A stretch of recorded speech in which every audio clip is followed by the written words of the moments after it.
Hi! இன்றைக்கி நம்ம broccoli வச்சு ஒரு கிரேவி எப்படி பண்ணலான்னு பார்க்கலாமா?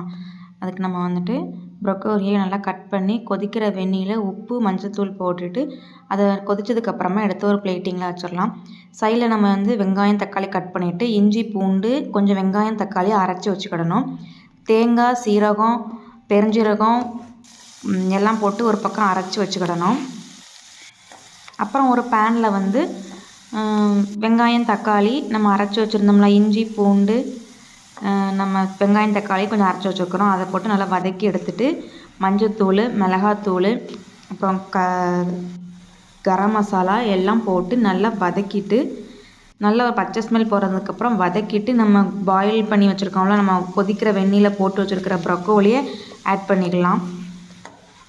நல்லா ஒரு பக்கமாக நல்லா வதங்கி முடிஞ்சதுக்கப்புறமா தேங்காய், சீரகம் அரைச்சி வச்சுருக்கோம்ல, அதையும் நம்ம காய் நல்லா வெந்ததுக்கப்புறமா போட்டு நல்லா கிளறணும். தேவையான அளவு தண்ணி ஊற்றிக்கிடணும்.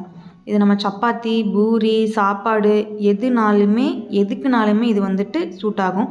உப்பு, கஸ்தூரி மேத்தி, மல்லித்தூள் போட்டு இறக்கிற வேண்டியதுதான். Bye guys.